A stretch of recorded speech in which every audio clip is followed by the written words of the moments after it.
Mafia boss saves her, then makes him regret.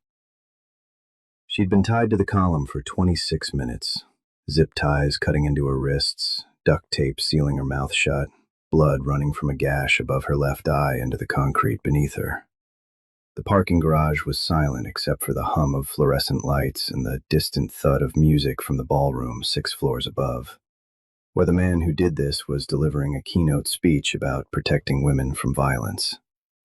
Then footsteps. Slow. Measured. A man stepped around the corner, saw her, and stopped. He didn't call for help. He pulled a knife from his pocket and cut her free.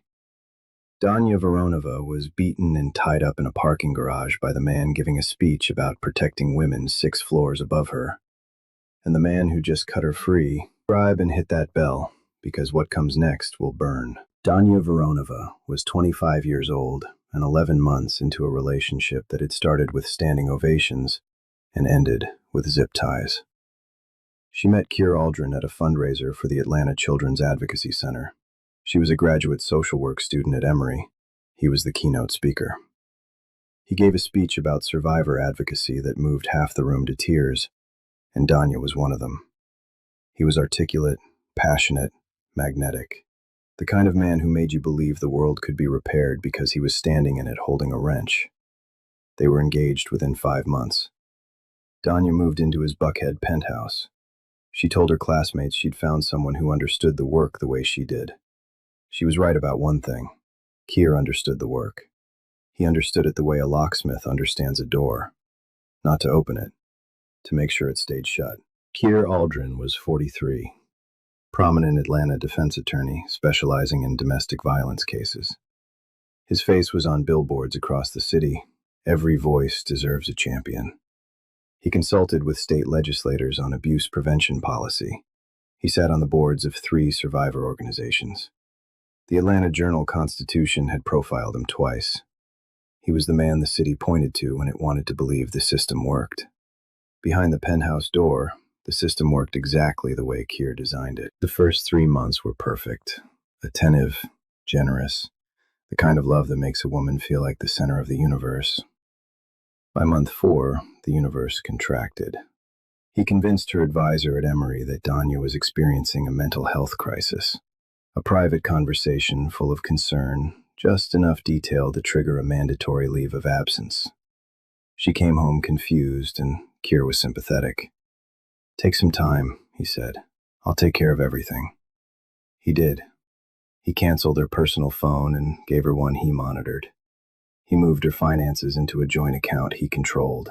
He chose her clothing. He scheduled her days. And when she disagreed about anything, the temperature of the apartment, the length of her skirt, the way she answered the door, his hand found her throat before she could finish the sentence. He hit where clothes covered. He timed the bruises around his public calendar. Never before a gala, never before a press appearance. The violence was as scheduled as his meetings. Danya learned to read his moods the way a sailor reads weather. Pressure changes, shifts in temperature, the particular silence that meant a storm was building behind his teeth. Tonight the storm had broken open. They arrived at the hotel for his charity fundraiser, the Atlanta Children's Advocacy Center annual gala. In the elevator, Danya told him she was leaving. She said it quietly, firmly, the way she'd practiced in the bathroom mirror for 3 weeks while he was at the office. Keir pressed the garage button. The elevator descended past the lobby, past the ground floor, into the basement parking level. The doors opened to concrete and fluorescent light and the empty hum of a place designed for cars, not conversations. He dragged her to the far corner by her hair. The first blow caught her above the left eye. She hit the support column and her vision went white. He hit her again. And again. Methodical, precise. The beating of a man who wasn't out of control, who was exercising it. When she couldn't stand, he zip-tied her wrists around the column, pulled the ties tight enough to cut, taped her mouth, straightened his tie, checked his cuffs, looked down at her the way a man looks at luggage he'll collect on his way out. "Don't go anywhere, sweetheart. We're not done." He took the elevator back up, walked into the ballroom, took the stage, began his keynote about the importance of believing survivors. The audience applauded. 6 floors below, Danya tasted blood and felt her wrists go numb and listened to the muffled sound of a room full of people celebrating the man who had just beaten her unconscious. Onyx Saran was not supposed to be in that garage. He was 37 years old. He ran Atlanta's underground with a discipline that bordered on surgical, ports, logistics, territory. And he didn't attend charity galas. He didn't shake hands with politicians. He moved through the city like a current beneath the surface. He owned the hotel through a holding company, and he was checking a renovation issue in the basement when he heard a sound that stopped him mid-step. A muffled scream, caught behind duct tape, coming from the parking level. He followed it. He found her tied to the column, blood on concrete, one shoe missing, dress torn. He didn't call for help. He read the scene in 3 seconds. The zip ties, the tape, the precision of the restraints. This wasn't random violence. This was ownership. He crouched in front of her. She flinched, hard, automatic, the recoil of a woman bracing for the next blow. He waited, let her see his face. Then he peeled the tape from her mouth slowly, carefully, pulling it from split lips like he understood that carelessness has its own kind of cruelty. He cut the zip ties.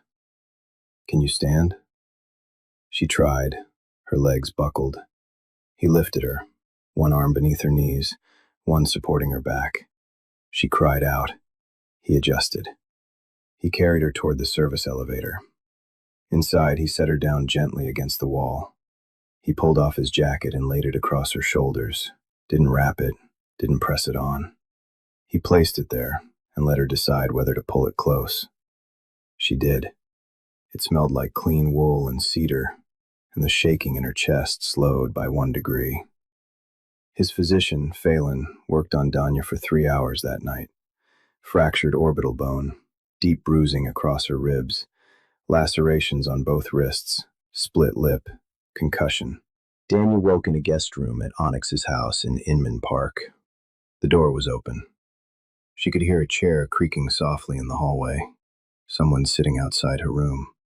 Not inside, outside. She stared at the open door and listened to the sound of someone choosing to stay on the other side of a line he wouldn't cross. The last door she'd walked through tonight had led to a parking garage and a man with zip ties. This door was open, and no one was coming through it unless she asked. 4 days inside Onyx Saran's house. Danya spent most of them in the guest room, sleeping in fragments, waking to pain, orienting herself by the open door she could see from the bed. It was always open. She checked it every morning the way some people check locks. Except she wasn't checking that it was closed. She was checking that it wasn't. On the 3rd day, she tried to walk downstairs alone. The orbital fracture sent a bolt of white-hot pain through her skull when she moved too fast. She grabbed the banister and stood still, breathing through it, furious at her own body for slowing her down. Onyx appeared at the bottom of the stairs. He didn't rush up. He didn't reach for her. He stood there and said, "There's food when you're ready." Then he walked back to the kitchen and let her come down on her own terms. She made it. She sat at the table and ate toast and drank coffee, and neither of them mentioned that it had taken her 4 minutes to get down 12 steps. Tuesday afternoon. Danya was sitting on the back porch watching clouds build over the Atlanta skyline. The air was thick and electric, the kind of southern heat that makes storms feel personal. The first crack of thunder split the sky, and Danya flinched so hard she nearly came out of the chair. Not because of the storm, because loud, sudden sounds had been rewired in her brain to mean Kier's hand was coming. Her arms flew up, her shoulders hunched. She braced for an impact that existed only in her nervous system. Then something warm settled over her shoulders. A blanket, draped from behind. Onyx didn't sit beside her, across her shoulders, and walked back inside like it was the most natural thing in the world.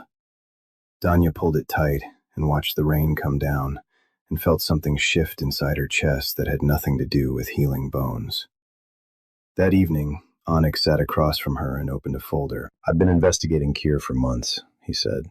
"Not because of you, because his firm keeps intersecting with financial networks my people track." He laid it out. Kier's domestic violence defense practice, the one that put his face on billboards and his name on legislation, was engineered to fail. He represented survivors in court and deliberately lost their cases. Missed filing deadlines, suppressed evidence, procedural errors buried so deep they looked like incompetence rather than design. His clients lost custody, lost restraining orders, lost every legal protection they'd come to him begging for. Their abusers walked free, and those abusers were paying for the privilege. 11 men over 5 years. Wealthy, connected Atlanta men who paid Kier to ensure the women trying to escape them never succeeded through the courts. $3.2 million in total, routed through shell billing entries disguised as legal fees. Kier didn't champion victims. He was the lock on the door they thought was opening. Then Onyx slid a second document across the table. Danya's name on Kier's firm records, listed as a paralegal who processed the sabotaged case files. She'd never held that position. She'd never touched those files. Kier had built her into the architecture so that if the scheme surfaced, she'd be the inside operative who destroyed the cases from within. He was the betrayed attorney. She was the traitor. Danya stared at her own name on documents she'd never seen. The social work student in her, the woman who'd spent 2 years studying the systems designed to protect vulnerable people, recognized what Kier had built with clinical precision. It was a machine, and she'd been installed as the part designed to break. She didn't crumble. Something shifted behind her eyes. Something trained and focused and burning. "What else?" she said. They worked through the evenings that followed.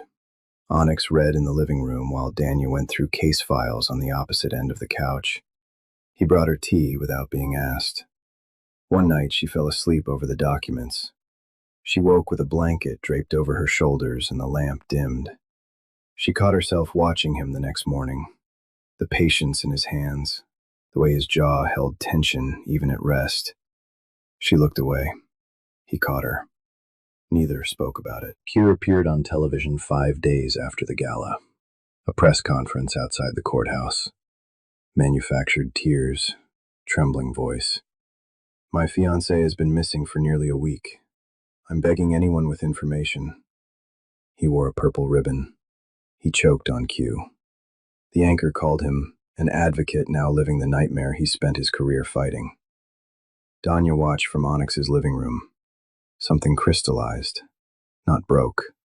Crystallized. The man on that screen tied her to a concrete column and went upstairs to give a speech about believing survivors. He wasn't an advocate. He was a costume wearing a cause. She wasn't the broken one. He was. She went back to the files. Deeper. And the ground gave way. One of Kier's deliberately sabotaged cases, a woman named Fallon Weeks, mother of 2, came to Kier fleeing her abuser, a wealthy developer named Crowell. Kier took the case, sabotaged the custody filing, and Crowell received full custody. 7 months ago, Fallon disappeared. Reported as a runaway. Case closed. Kier signed the legal paperwork granting Crowell uncontested custody of their children without a single investigation. Onyx's people found the rest. A payment, $400,000 from Crowell to Kier, dated 3 days after Fallon vanished. Not a legal fee. A cleanup fee. Fallon didn't run. She was silenced. And Kier, the man whose billboards promised every voice deserves a champion, brokered the transaction that erased hers. Danya closed the file. She stood. She walked into the room where Onyx was reviewing surveillance reports and put Fallon's case on his desk. "She came to him for help," Danya said. Her voice was low and controlled and shaking at its edges. "She trusted him with her children's lives, and he sold her to the man she was running from." Everything she'd held inside broke open. The parking garage, the zip ties, the 11 months of scheduled violence, the women whose lives Kier destroyed while the world pinned ribbons on his chest. She spoke, not screaming. Words, deliberate, devastating. The testimony of a woman who'd been inside the machine and could name every gear. Onyx didn't move. He listened. When she finished, he said, "Good. You have a voice. Use it." Daniel wiped her face. Her jaw set. "I don't want him dead. I want every woman he failed to know the truth. I want every billboard torn down. And I want him sitting in a cell, knowing the woman he tied to a column is the one who buried him." The Atlanta Legal Excellence Awards. 3 weeks out. Annual black tie ceremony at the High Museum of Art. Keir Aldrin receiving the Advocate of the Year award for his domestic violence defense work. The governor, 400 guests, full press. A man who sold survivors to their abusers being honored as their greatest champion. Danya intended to fix that. Onyx's tech specialist, Yael, sharp, methodical, the kind of man who could breach a security network while carrying a conversation about nothing, held a vendor contract with the High Museum through one of Onyx's legitimate fronts. AV access 2 hours before the ceremony. Screens flanking the stage switched mid-presentation. 4 seconds. Danya built the evidence package. 11 sabotaged case files with the deliberate errors highlighted. Missed deadlines, suppressed evidence, procedural failures designed to look like incompetence. Payment records from 11 abusers totaling $3.2 million, routed through shell billing entries. Danya's forged paralegal records beside forensic analysis proving she never touched them. The $400,000 payment from Crowell to Keir dated 3 days after Fallon Weeks disappeared, and audio of Keir threatening Danya captured by Onyx's team from a device planted in the Buckhead penthouse. Then she found the last piece. Files cloned from Keir's home office. A folder labeled Contingency. Inside, fabricated psychiatric evaluations bearing Danya's name. Diagnoses she'd never received from appointments she'd never attended.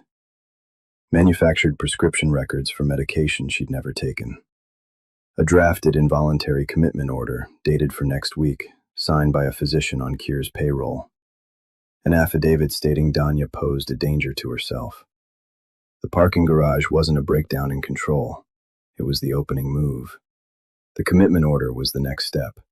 Danya removed from public life permanently, institutionalized, silenced before she could tell anyone what she'd seen inside his practice.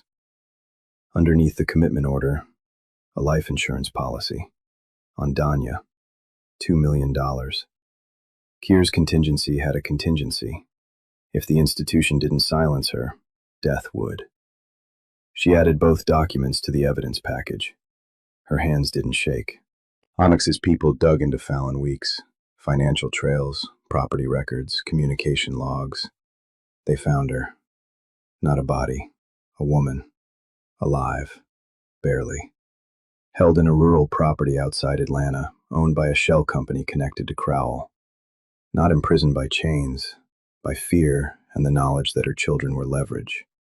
If she surfaced, Crowell promised she'd never see them again. Onyx's team extracted her on a Tuesday night. Fallon arrived at the safe house trembling, thin, blinking at rooms that didn't have locked doors like she was learning a new language. Danya held her hands and told her everything. Fallon cried for the first time in 7 months.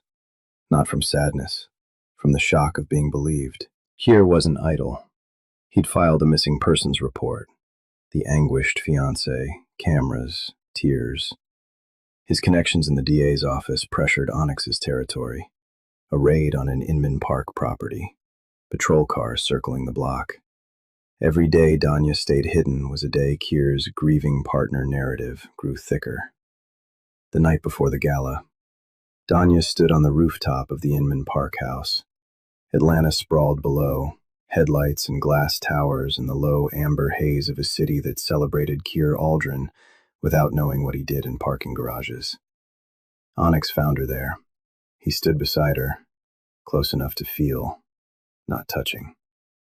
"After tomorrow," she said, "every woman he destroyed will know the truth, but knowing doesn't undo it. Fallon lost 7 months. Those 11 women lost their cases. Some of them lost their children." She paused. "I can't give that back." No, Onyx said, but you can make sure it doesn't happen to the next one. She was quiet. Then she said, "Why did you come down to that garage?" Onyx looked out over the city. My mother cleaned hotel rooms for 20 years. She worked in buildings like the one I own now. Men walked past her every day like she was furniture. My father was supposed to be the one who saw her. Instead, he was the one who made her invisible. He paused. She never left because she believed leaving meant losing everything. She was wrong. Staying cost her everything. His jaw tightened. I own that hotel because I swore the places that swallowed my mother would answer to me. And when I heard a sound coming from that garage, I knew what it was before I turned the corner. Because silence has a sound, and I spent my whole childhood learning to hear it. His hand found hers. She held on. They stood above the city until the lights blurred and the night settled. Morning of the gala. Danya dressed in silence. The gown was midnight black, not decoration. Armor. Yael wired the earpiece. Fallon was safe at the house with Onyx's people. Danya walked downstairs. Onyx was waiting. Dark suit, no tie. He saw her and went still. Didn't compliment her. Looked at her like she was the most dangerous thing in Atlanta. She almost smiled. The High Museum of Art. Clean white walls, high ceilings, champagne, 400 guests. Danya entered on Onyx's arm. Whispers spread instantly. People recognized him. People recognized her. The missing fiancé from Keir's tearful press conferences. She was supposed to be fragile, hiding. Instead, she walked through that museum like the walls had been waiting for what she was about to say. Keir saw her from across the gallery. His champagne stopped midair. He crossed toward her, mask assembling in real time. "Danya, my God, sweetheart." Onyx shifted his weight. One movement. Keir's hand froze. Danya looked him in the eye. "You tied me to a column and went upstairs to give a speech about protecting women. Tonight, every person in this room finds out what protection means to you." The lights dimmed. Keir took the stage. Mid-speech, mid-sentence about the sacred duty of advocacy, the screens flanking the stage flickered, went dark, came back. Sabotaged case files, payment records, 11 women's photographs beside the legal failures that destroyed their cases. Fallon Weeks's face. The $400,000 cleanup fee. The fabricated psychiatric evaluations. The commitment order. The life insurance policy. And Keir's voice through every speaker. Recorded, cold, unmistakable, threatening the woman he told the world he loved. 400 people turned toward the screens. Keir stood on stage with the word advocacy still hanging in the air, and every camera in the High Museum was already rolling. The first satisfying on the screens was Fallon Weeks. Her photograph, holding her 2 children in a park, sunlight on their faces, a woman who still believed the law would protect her. Beside it, Keir's case file. The missed filing deadline circled in red, the suppressed evidence highlighted. A custody battle designed from the inside to collapse. And the $400,000 payment from Crowell, dated 3 days after Fallon vanished from the world. 10 more faces followed. 11 women total. Each photograph beside the case Keir deliberately destroyed. Missed deadlines. Buried evidence. Legal protections dismantled by the man hired to build them. Payment records from 11 abusers. $3.2 million flowing through shell billing entries into accounts Keir controlled. Danya's forged paralegal records appeared next. Her name on files she'd never touched, beside forensic analysis proving it. The architecture of a frame job built to make the victim look like the villain. The fabricated psychiatric evaluations. The manufactured prescriptions. The commitment order, dated for next week. An involuntary institutionalization designed to silence Danya permanently. And beneath it, the life insurance policy. $2 million on a woman whose fiancé had already planned 2 ways to make her disappear. The audio played last. Keir's voice through every speaker in the High Museum, recorded in his own car the night he tied Danya to a concrete column. "You think leaving is an option? You leave when I say you leave. And right now, sweetheart, I say you don't. 400 people heard it. The room didn't gasp. It contracted. The silence was heavier than noise. 400 people processing the distance between the man on the billboards and the voice coming through the speakers. Keir tried the mask. He turned toward a camera with the automatic precision of a man who had talked his way out of every room he'd ever been cornered in. These documents are fabricated. His own voice cut him off. The audio looped. The threat played again, specific, cold, unmistakable. The mask didn't crack. It evaporated. The man behind the billboards stood exposed under gallery lights that offered nowhere to hide. His allies moved first. Legal colleagues excused themselves toward the lobby. Board members from his survivor organizations turned their backs. Politicians who'd posed beside him at press conferences found the exits with practiced speed.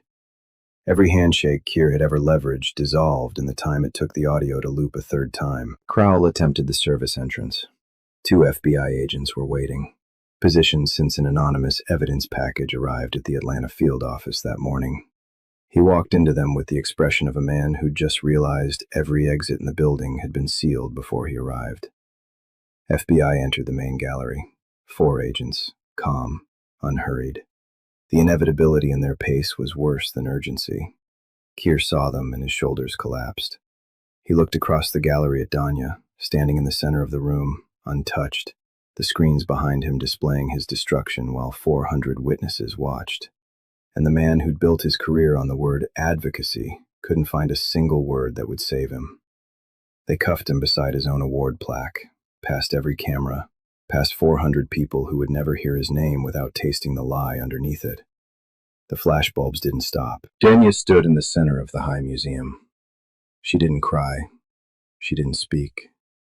She breathed, deep, full, using ribs that still remembered a parking garage floor. The first breath in 11 months that belonged entirely to her. 6 months later, a reclaimed office building in Atlanta's Old Fourth Ward. A sign above the door. The Fallon Weeks Legal Defense Fund. Free independent case audits for domestic violence survivors, ensuring the lawyers they trust are actually fighting for them. Founded by Danya Voronova.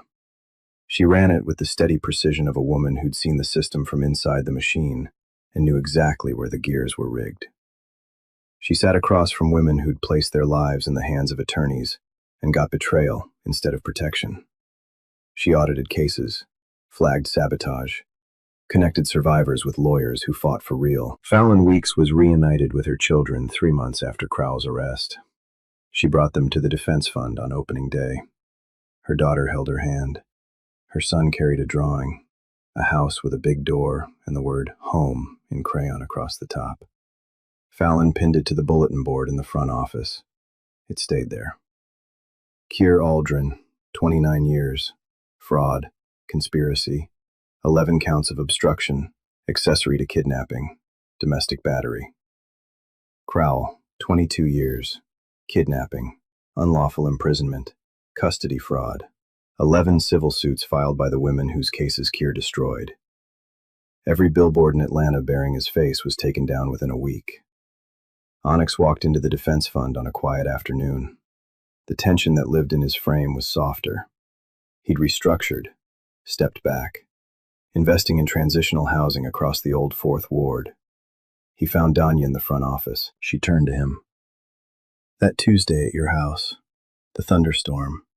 First crack of thunder and I flinched so hard I almost fell out of the chair. She paused. I was bracing. Because loud sounds have meant pain for so long, my body doesn't know the difference between thunder and a fist. Her eyes were bright. You didn't say anything, didn't sit down. You draped a blanket over my shoulders from behind and walked back inside. Like protecting me from small things was just something you did. She swallowed. Every man I've known made my fear feel like a burden. You covered my shoulders and kept walking. That's when I knew. Onyx stepped forward. Danya closed the distance. The kiss was hers, her choice, her moment. Not because he saved her, Because he cut zip ties in a parking garage and never made her feel like she owed him for it. Because he draped a blanket during a thunderstorm and understood that the smallest gesture is sometimes the one that finally breaks through. A federal holding cell. Keir Aldrin on a thin mattress. Plexiglass TV. The anchor's voice. The Fallon Week's Legal Defense Fund today celebrated the successful audit of its 50th case. Founder Danya Voronova spoke at the ceremony, calling the fund proof that advocacy means nothing without accountability. Keir stared at the screen. Advocacy. The word he built his empire on. Now it belonged to the woman he tied to a column. His hand found the remote. He turned it off. The cell went quiet. The kind of quiet that doesn't lift. He sat in it. And he lived with it. If this story hit somewhere you weren't ready for, let it land. Share this with someone who needs to hear that being tied down isn't a bribe. Ring that bell and be here when the next one drops. It's coming. And it burns.